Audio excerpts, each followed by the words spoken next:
Have you ever found yourself in the middle of a debate about the absolute biggest questions in the universe? Oh, like why bad things happen. Exactly. Or whether objective truth even exists, and suddenly you feel like you're arguing in circles, you throw a point, they parry, they throw a point, you dodge. And an hour later, nobody has moved an inch. Right.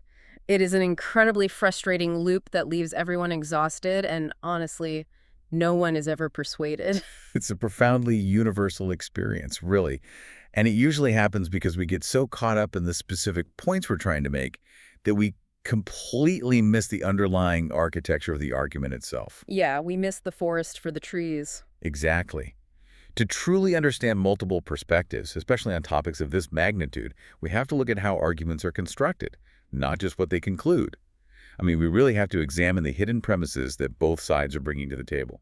And that structural analysis is exactly what we are doing today in this deep dive. We are jumping into an excerpt from the writings of Norman Geisler and Frank Turek. And what makes this source material so incredibly fascinating is its format. Right, the dialogue structure. Yeah, it is structured as this relentless, rapid-fire dialogue between an atheist and a Christian. It reads like a philosophical sparring match. Every single line is designed to test the structural integrity of the opposing worldview. Before we go any further, though, it's crucial to state our mission for this deep dive. Our goal today is not to tell you what to believe. Definitely not. The source material deals with highly charged religious and philosophical viewpoints.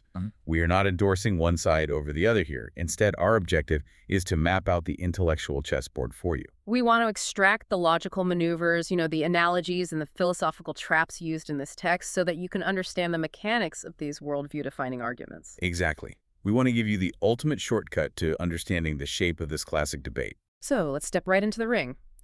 The text opens with what is arguably the heaviest swing in the secular arsenal. The atheist poses the ultimate dilemma. If there really is an all-good, all-powerful God, why does he allow evil to exist? It's the classic problem of evil. Formally, that's known as the Epicurean paradox. What's fascinating here is the Christian's immediate philosophical pivot in the text. They don't just get defensive, right? No, not at all. Rather than offering platitudes, the countermaneuver attacks the premise of the question itself. The Christian asks, how do you know what evil is unless you know what good is? Oh, wow. Right. And how do you know what good is unless there's an objective standard of good that exists outside yourself? So the text is making the case that to even complain about the existence of evil, a person is presupposing that an absolute, unchanging standard of good actually exists. Yes. And the Christian argues that this objective standard is God. It's a sharp counterpunch that attempts to turn the atheist's own weapon against them. But the atheist in the dialogue pushes past it. They essentially say, okay, for the sake of argument, let's grant that God exists. Why doesn't your all-powerful God just stop the evil from happening? And that specific challenge forces the debate squarely into the territory of free will. The Christian asks the atheist if they truly want God to stop all evil. Because if he stops it, He has to eradicate the source of it. And according to this specific worldview, the source of evil isn't God. It's human free choice. okay, let's unpack this because the text breaks this down into 5 options for creation that God theoretically had at the beginning of time. It really helps visualize the logic and slows down the philosophical heavy lifting for us. It's a great framework. Yeah. So option 1 is simply not creating anything at all. The Christian dismisses that first option as a category mistake. A category mistake. Yeah. Comparing a real world that exists to a non-world that doesn't exist is logically meaningless. The text uses a great analogy, stating it's like asking, what color is math? Oh, that's good. Mac isn't a color, so the question fundamentally breaks down. Exactly. You cannot compare the state of existence to the state of non-existence because non-existence has no properties to measure. That completely reframes how we think about the baseline of reality. Then we move to option 2. God creates a non-free world of robots. In this scenario, there's no evil. But because there's no free choice, there's also no capacity for moral good. Right. Which leads to option 3.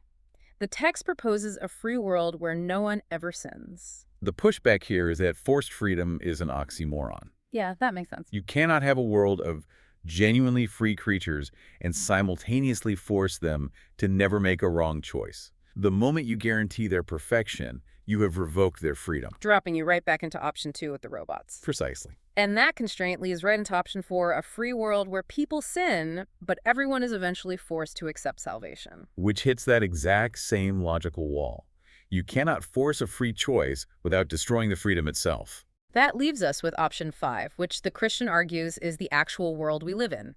A free world where people sin, some accept salvation, and some are lost. The primary takeaway for you as the listener here is understanding the core mechanics of the free will defense. Right.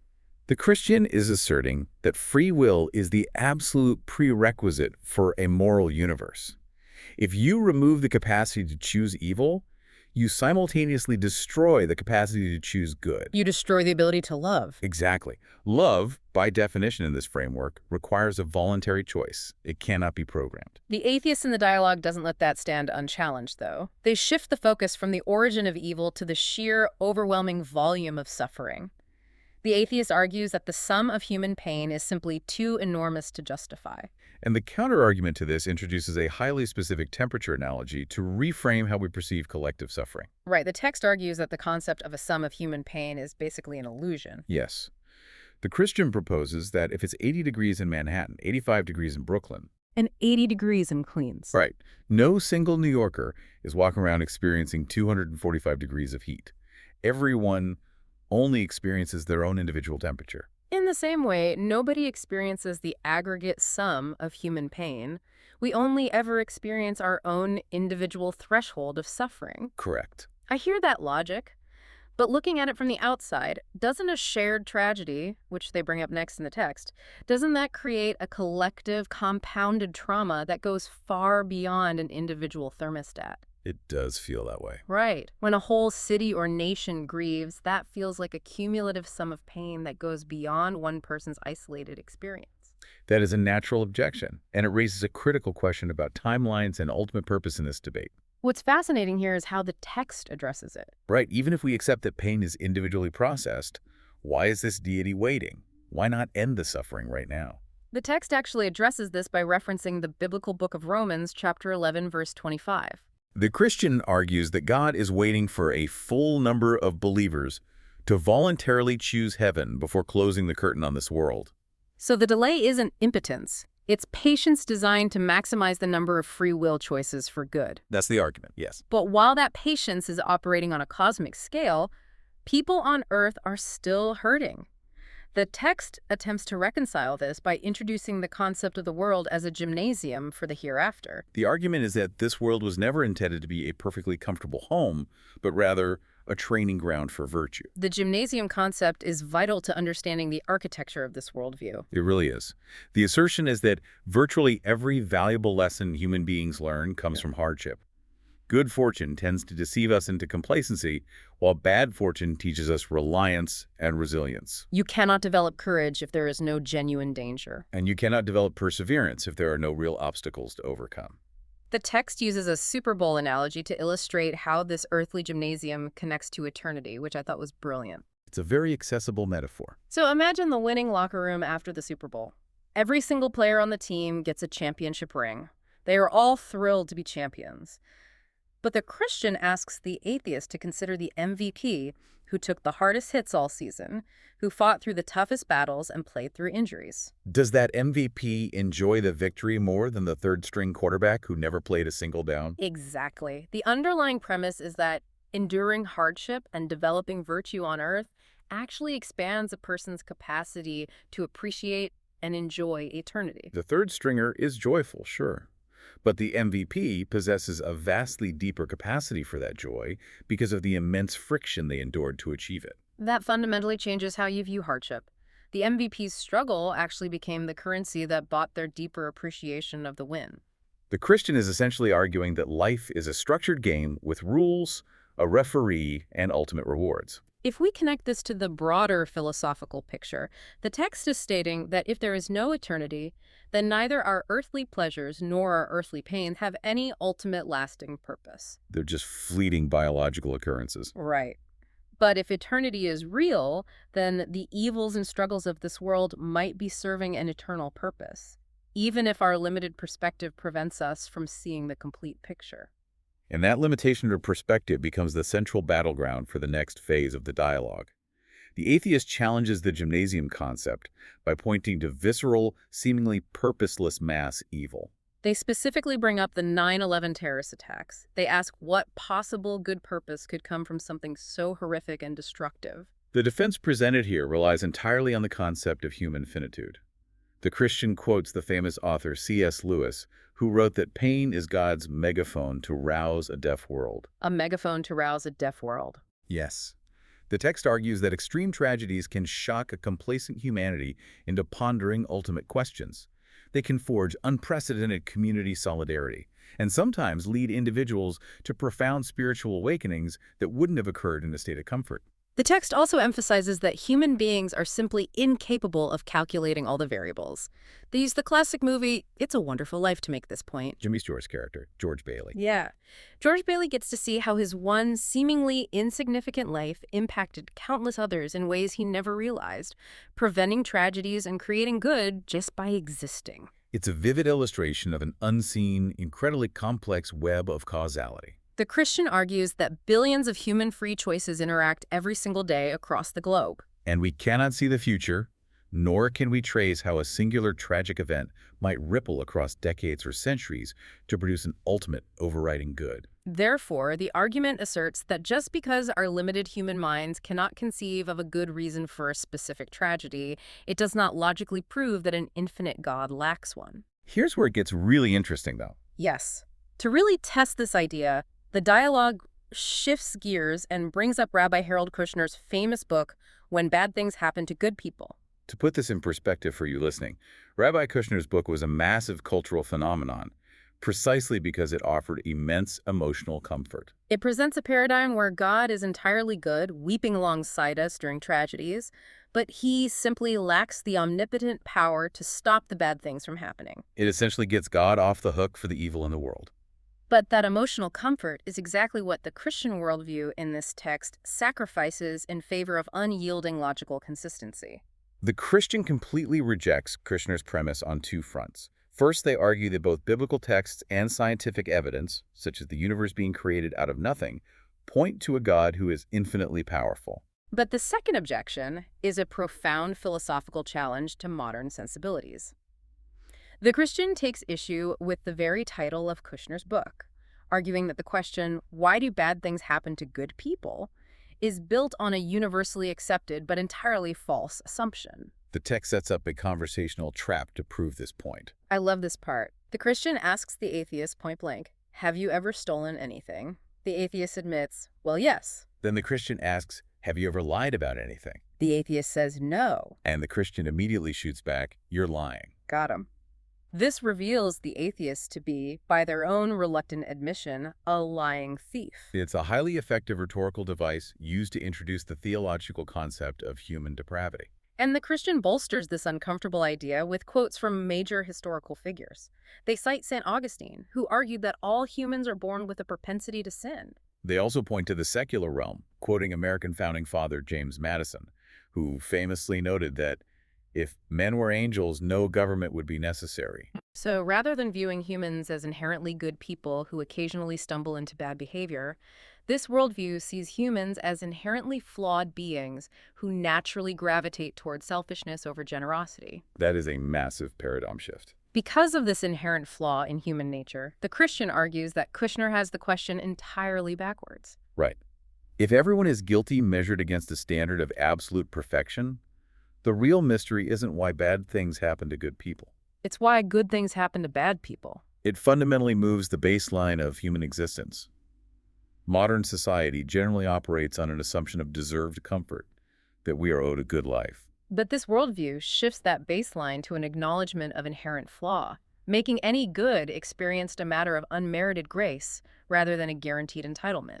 Moving into the final section of this deep dive, the atheist in the text tries a completely different angle of attack to bypass the heavy theology. The atheist says, look, I've heard your arguments, but I'm still not convinced because at the end of the day, Christianity is just your interpretation. There is no objective truth.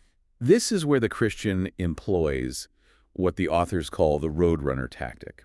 We should pause on this because the roadrunner tactic isn't just a religious apologetics tool. It's a phenomenal rhetorical strategy for any debate. You're essentially taking the opponent's premise and applying it to their own statement to see if it survives its own rules. It's a method of identifying and exposing self-defeating statements, like the cartoon coyote running off the cliff and looking down. The statement pulls the ground out from under itself. When the atheist claims there are no objective interpretations, the Christian simply asks, is that an objective interpretation? If there are no objective interpretations, then the statement itself cannot be objectively true. It forces the atheist to concede that objective truth must exist, otherwise language and debate are entirely meaningless. Having lost the battle over objective truth, the atheist pivots to a moral accusation. They accuse the Christian of being judgmental. Claiming that Christians violate the very words of Jesus, who famously said, "Do not judge." You hear that specific quote thrown around constantly in cultural debates, but the Christian uses the roadrunner tactic again to expose the structural flaw in the accusation. They point out the inherent hypocrisy. If we ought not judge, then why are you judging me for judging? The text clarifies a very common cultural misinterpretation of the biblical book of Matthew, chapter 7. The Christian explains that Jesus didn't simply say, "Don't judge," as a blanket statement. The context is entirely about not judging hypocritically. The instruction is to take the plank out of your own eye first, before trying to remove the speck from your brother's eye. Furthermore, the Christian argues that navigating human life requires making hundreds of moral judgments every single day about what is good, what is safe, and what is evil. Abandoning judgment entirely is impossible. Facing that, the atheist makes one final stand, leaning into a highly relevant modern critique. They say the real problem with Christianity is that it leads to intolerance. People who think they possess the absolute truth always want to impose it on everyone else, whereas secularism allows for true freedom. The Christian methodically dismantles this assumption about secular neutrality in the text. First, they point out that everyone thinks they have the truth. Even the person who says every religion is true believes that statement is the absolute truth. Furthermore, everyone involved in the political sphere is trying to legislate what they believe to be true and moral. The idea of a completely neutral, value-free space is a myth. The text counters the secular tolerance argument by pointing directly to history. They argue that true Christianity actually champions religious tolerance because, as we discussed with the 5 options for creation earlier, Forced belief is a logical impossibility. God requires a free, uncoerced choice. they contrast this ideal with self-declared atheistic or strictly secular states throughout history, like the former Soviet Union or China under certain regimes, where religious freedom was or is severely restricted. The Christian argues that many secular, tolerant European countries today are actually coasting on the moral remnants of a Christian worldview that originally established the concept of absolute, unalienable human rights. So what does this all mean for us today? When the dust settles on this intense dialogue, what is the ultimate standard we are left with? The secular perspective presented is pushing for tolerance as the absolute highest virtue of a civilized society. But the Christian presents a fundamentally different and highly challenging hierarchy of values. They argue that the supreme moral obligation isn't tolerance, it's love. In modern parlance, tolerance often just means holding your nose, putting up with someone, and leaving them alone. Love, on the other hand, means actively reaching out and seeking the absolute best for them, even when it involves friction. Redefining love this way completely upends how modern society defines being a good person. The text argues that sometimes love actually requires you to be fiercely intolerant. Wouldn't it be deeply unloving to tolerate things like murder, theft, or exploitation?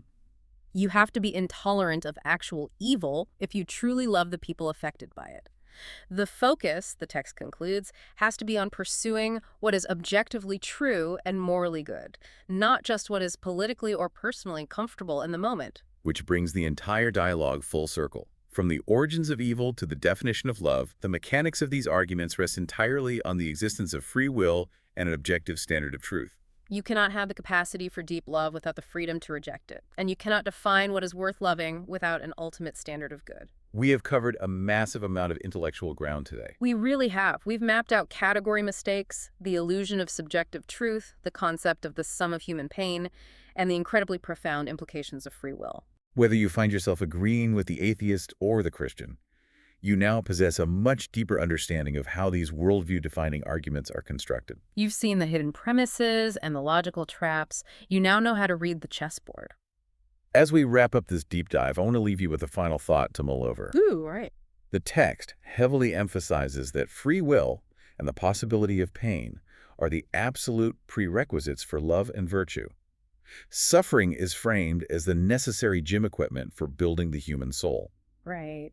So consider this. If humanity ever managed, through advanced technology or social engineering, to create a completely safe, perfectly comfortable, pain-free, and risk-free society. Would we accidentally engineer away our very capacity for deep human love and profound courage? Exactly.